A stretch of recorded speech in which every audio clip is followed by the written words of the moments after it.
Someone withdraws 5,500 from our joint account at 3:12 a.m. My sister forwards the bank screenshot to family and my job. Phone buzzes on the kitchen table. My mother and my boss already see the image. Bank app opens on the table. The balance shows a number I do not know. Bank statement lands on the counter. The withdrawal line is red and new. Statement paper feels heavy. I hold it and ask, "Who sent this?" He looks up and says nothing. Photo folder sits on his laptop. The folder shows images dated the same night. I open it. Some pictures are from our bedroom. Lamp appears in one frame. I point and say, "This is our room," he says. "Those were private." His phone buzzes. LinkedIn feed pops on my phone. A colleague forwards a post that names me. Comments pile up. Inbox fills with messages. HR calls. A manager says, "We need to talk." I put my hands on the table and hit mute. Receipt prints from the bank with a tracing code. I save a photo to my phone. I email our solicitor the extortion screenshot. Fraud line answers the call. The agent reads an account number. "We trace the withdrawal to a shell account," she says. Router log sits on my laptop. It shows an odd IP at 3:10 a.m. The city matches the shell account registration. I screenshot the log and send it to the police. Folder labeled "Do Not Lose" sits on the shelf. I put the bank app screenshot there. My sister says, "They used your face as a weapon." I keep my hands on the folder. My fingers go cold when I close the folder. The paper edges bite my thumb. I run a nail along the crease. I can hear the kettle starting in the other room. Family court file waits on a small table at the solicitor's office a week later. The solicitor says, "We can apply for an injunction." A thin man in a suit watches. Court file opens the day of the hearing. The public gallery fills to half. My sister sits in the second row. My mother is 2 seats down. Desk holds the judge's papers when the hearing starts. The judge asks, "Counsel, state your facts." The other side slides a photocopy across the desk. Folder sits in my hands when I stand. I say, "The money left my account the same night the images went out." My voice stays steady. Binder holds a printed Slack thread when the HR manager walks to the stand. She points and says, "We saved the chain and reported it." The judge reads without expression. File closes, and the judge says the court is limited in ordering restitution. He suggests criminal charges. The words land thin. Ledger appears on a forensic tech screen 2 weeks later. The technician says, "We see transfers through 3 accounts." The path ends at a crypto exchange. Ledger prints and I carry it to a freelance journalist at a cafe. He says, "If the chain is public, I can publish it." I hand the paper across the table. I set the paper down with a soft thud. The cup rings against the saucer. He leans in and squints. "Can you get me the headers?" he asks. I nod and tap my phone. I email the file again and watch the progress bar. Inbox shows my attachments the next day. The journalist asks for the bank complaint reference and router log. I send both. He says, "We will verify everything." Account freezes happen after the journalist calls the crypto exchange. The bank issues a provisional refund. Notice lands from my solicitor. He serves a civil notice tied to the money trail and files for a temporary order to hold assets. He says, "This gives us leverage." Screen shows a partial recovery. The bank releases 2,500 back into our account. I watch the number change on my phone and my hands tremble. Decree arrives in my inbox months later. I open the PDF on the couch. The kettle whistles in the kitchen. Mantel holds the divorce decree the night I lock up the papers. My sister knocks and stays for soup. She brushes crumbs off my sleeve without fuss. Drawer holds the small folder labeled Keep. The extortion screenshot, ledger prints, and router log live there. I lock the drawer. Phone rings less after the decree. He moves out within days. He calls twice. I do not answer. I text once, "Return what you took." He sends a dead number. Work quiets but does not fix everything. A client profile is lost. An interview does not come. Colleagues whisper behind mugs. My sister brings snacks anyway. Article and ledger stay online. The bank begins a formal recovery. The investigator keeps the international line open. I call my sister on Sundays. Keep proof. Lock your files. My phone shows a photo of me and a demand for 5,500 at 8 this morning. Phone my sister calls and forwards the photo. She texts, "You okay?" I stare. I call HR at work. Bank app. The joint account balance drops by 45,500. We split rent and bills. We planned a vacation for August. Bedroom. I find his laptop open on the bed. A dating app chat shows on one window. A folder sits highlighted on the desktop. I say, "What is this?" He says, "It is nothing," and closes the window. Bank statement. I open the transaction list. A wire shows Swin 5,500 at 3 a.m. I ask, "Who wired money at 3 a.m.?" He freezes and says, "I was trying to help." Phone. My sister calls again and says the sender used my first name. A colleague texts, "Did you see that message?"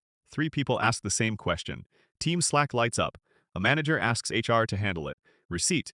I download the bank PDF ledger. It shows 2 withdrawals in 10 days. One is 1,200. The other is Sun 5,500. My joint savings are almost zero.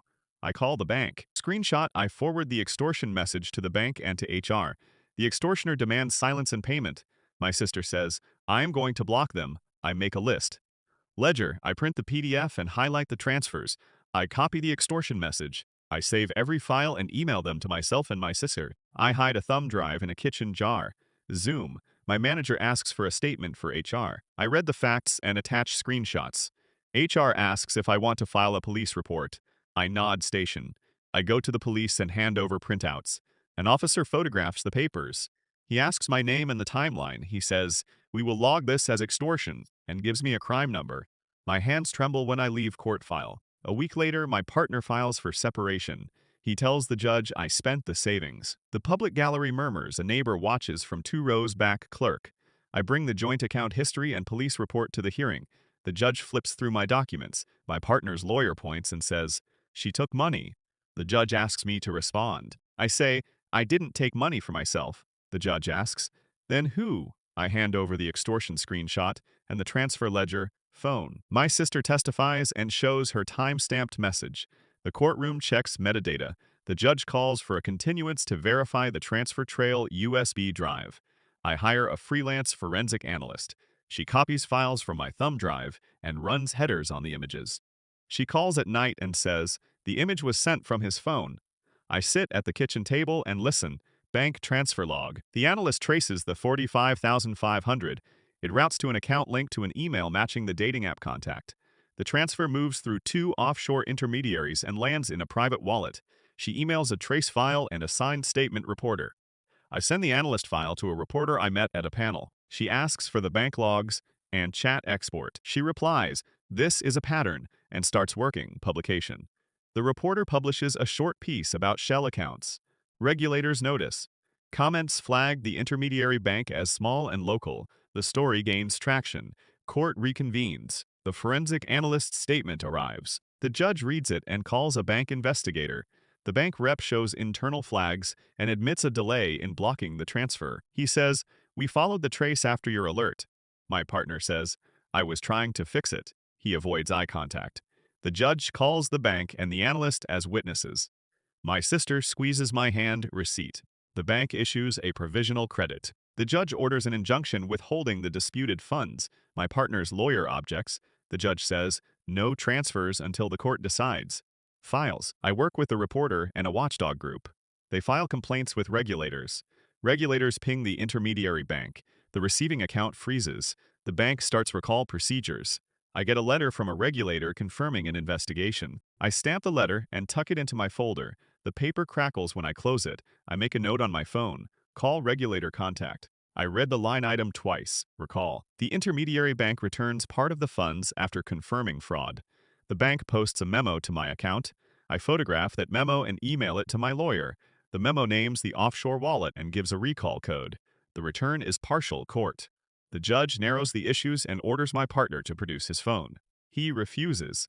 The judge warns about contempt. The analyst extracts deleted messages from a backup on his laptop. USB drive. The extracted chat shows him negotiating with the extortioner. He asks about timing and sharing the photo with family contacts. He offers to split the payment. I read the printouts under the kitchen light and mark lines where he suggests amounts. Reporter follow-up. The journalist posts extracted logs. Public reaction is sharp. My partner loses a freelance client to reputational risk. He emails to explain and ends up sending the story link. The client severs ties. Court reading. At the hearing, the judge reads the extracted chats aloud. He says, "These messages show negotiation." My partner goes tense. The judge orders the disputed funds returned to the joint account, pending final judgment. He also grants a restraining order against the extortioner. Bank memo. The bank completes the recall and posts the returned funds as a credit. I go to the branch. The teller hands me a printout. I sign forms. The teller says, "You'll get a full reconciliation in 2 weeks." I put the paper in my pocket. I feel the paper warm against my leg. The bank smell clean and citrus fills the lobby. I step outside and the sun is low. I text my sister a one-word message back. Papers. Weeks later, the court grants a preliminary split. We sign separation papers. There is a sealed judgment about the extortion. The restraining order stays in the file. My sister brings coffee and stays until dusk. We fold the court papers into neat piles. Security, I lock the thumb drive in a drawer and tape printouts into a folder. I clear the dating app from his laptop. I change passwords and enable two-factor authentication. I cancel joint cards and order new ones. Night, I read the reporter's final piece. It names small banks that missed alerts. A watchdog posts about policy changes. I close the laptop and stand in the doorway. The dog sleeps on the couch and snores once. Proof matters more than promises. A photo of my wife with another man is sent to my entire contact list and a ransom demand. Phone sits on the table as my sister texts. She asks, "Did you get this?" I say, "Yes," she says. He forwarded it to half our family. Her tone is flat. Bank shows our joint balance drained by one transfer cleared at 8:14 a.m. I tap the app until my thumb hurts. I call the bank. The agent reads the transaction and the time allowed. I write it down. Bed holds the photos where they were taken. I pull back the duvet and open the folder on my phone. File names read Holiday, JPG, and Kitchen Selfie JPG. I call him. He answers on the third ring. I say, "Who sent these?" He says, "What photos?" I say, "Don't lie," he says. "I didn't send anything." He hangs up. Laptop sits on the kitchen table while I check email, Messenger, and our shared cloud. I find a burner email titled, "Pay now or we post everything." I print the bank transfer and screenshot it. HR calls, "We saw that message on LinkedIn," someone says. I tell them, it is not true. A colleague sends a PDF from Slack with my full name. Laptop shows cloud logs next. IP addresses point to a public Wi-Fi outside our building. Another IP points to a small business 2 blocks away. I write the addresses on a sticky note. The timestamps match the transfer and the LinkedIn post. Tablet sits on my lap when I call the police. The officer takes my statement and says, "We can log this as extortion." I hand her the email and the bank screenshot. She says, "We need digital forensics." Her pen taps the pad. My voice is quiet. I read the timeline out loud for her. She nods and types. She asks for any backups I have. I hand over a USB and watch her seal it in an evidence bag. Folder sits on the couch as I take printed emails to a solicitor. He flips through documents. "They used your photos and siphoned funds," he says. He points at the transfer record. I nod. Folder opens at the courthouse. The waiting room smells like old coffee. A clerk calls names. My sister sits in the second row. Inside, the judge asks for the case file. I stand and say, "They extorted my wife and stole savings." The judge orders mediation. Ledger appears on my phone as I track small withdrawals. New charges hit our joint cards every morning. Grocery stores and gas stations show small withdrawals. The pattern looks like theft in installments. I photocopy cloud activity logs. One device session matches the receiving account holder's name. I email the logs to a friend in forensics. He says, "This is traceable. I can timestamp and preserve it." Ledger also shows a receipt for a SIM card bought with cash 2 days before the transfer.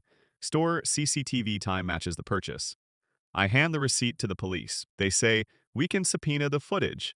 Envelope sits on my doorstep 2 nights later. Inside is a printed photo they sent with a demand scrawled across it. I take it to a neighbor. He stands in his robe and says, "I saw the photo online." Envelope warms my hands as I meet a journalist I emailed. He flips through my folder and says, "This lines up with a ring I've been tracking." I ask, "Can you publish this?" He says, "If it is verifiable, yes." Ledger and forensic work become a plan. I sign a limited power of attorney so my solicitor can request bank records. The bank stalls and asks for more legal process. I push paperwork through the evening. The bank produces more records. The receiving account forwards money to multiple shell accounts. One shell account pays a cafe utility bill 2 blocks away. The CAFD CCTV shows a man with a green jacket, messy hair, and a limp. I remember him outside the building the day before the transfer. I pause the footage frame by frame. The man drinks from a takeaway cup and coughs. A dog barks outside the window. A barista wipes a counter. I note the time code and email it to the police. Receipt surfaces the AFE utility bill. The account name matches a shell account. The solicitor subpoenas mobile records and CCTV. The judge approves the request. I wait in the hallway and watch people pass. Receipt gives a CCTV clip that shows the limp man in the chauffeur. I pause the video and zoom in. The jacket patch matches a jacket in a social post. I send the screenshot to the journalist, he says. "This is the break." Receipt becomes an affidavit the solicitor files. The affidavit links the burner email, the bank transfer, the SIM purchase, and the K4 footage. I sign it. Phone lights up when the journalist publishes. The article names the receiving account and shows the CCTV. He focuses on the theft and extortion, not the photos. People call the KFE. The owner shuts down his register and calls a lawyer. Phone rings days later. A detective says, "We have a lead." He mentions the KFFT. He asks if I can identify the man. I say, "Yes." I drive to the station with my folder and my sister. File sits on the desk in the interview room. The detective plays the KFA footage. He slides a printout with a real name across the table.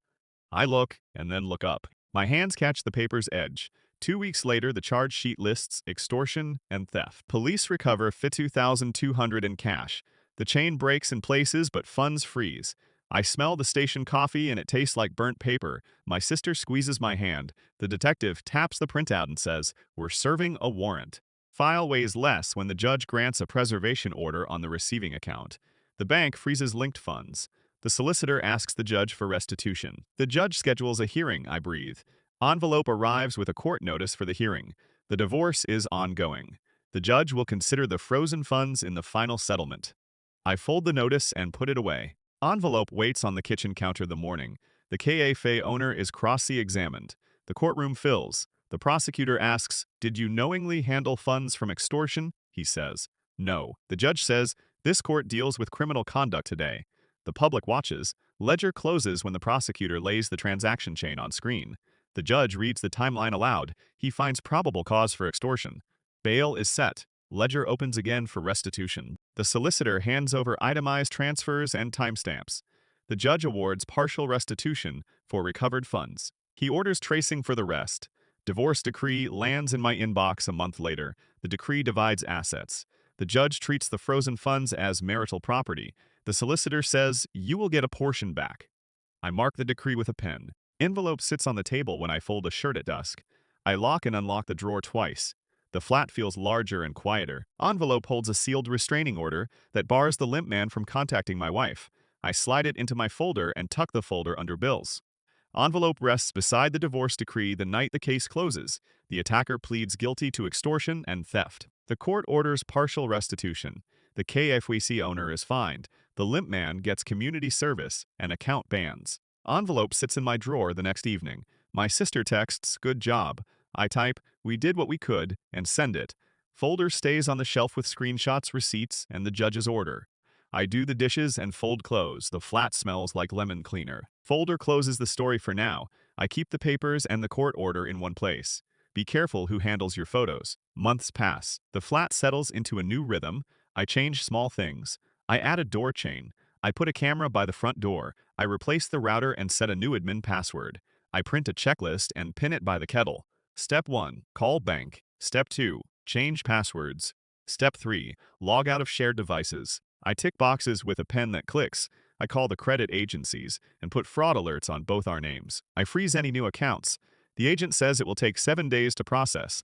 I hear the clock tick on the wall. I tape the confirmation letter to the inside of my folder. I book a therapist. The receptionist breathes into the phone and tells me the next available slot. The room smells like coffee and soft paper. I sit on the couch and twirl the hem of my sleeve. "It feels like a breach of trust," I tell her. She nods and writes. I run a clean sweep on our devices. I change emails in stages. I enable two-factor on accounts I still use.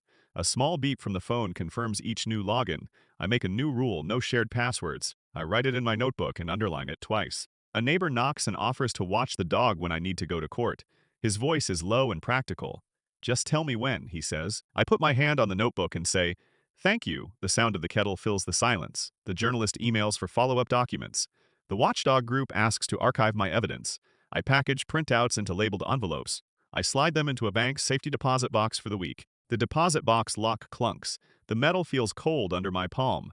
Friends ask how I am. I answer in short sentences. Tired. Better. Still sorting. My sister sends a voice message and laughs at something small. I smile and listen. It sounds bright and human.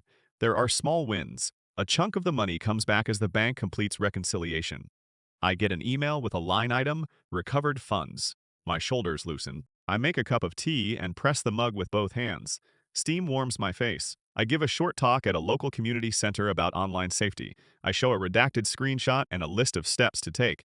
People ask questions. I hand out photocopies. Someone says, "Thank you for sharing." My voice cracks, then steadies. Legal files stay sealed, but I keep a public copy of the journalist's piece pinned to the fridge. It is offset by magnets that fizz when the dog bumps them. I read the column in the quiet morning light. The words are blunt and useful. A year later, I open the folder and run my fingers over the edges of the papers. They are softer now. The drawer catches on the rail. I tape a new label on the folder. Keep. I breathe and close the drawer. It still hums in me. I still check the app before bed.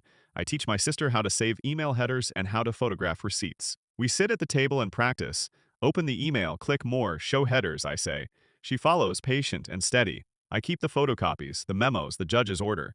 I keep the memory of a kettle that shrieked in midnight rooms. I keep the sense that proof matters more than promises. A soft lamp hums. The dog snores. I put the folder on the shelf and lock the door.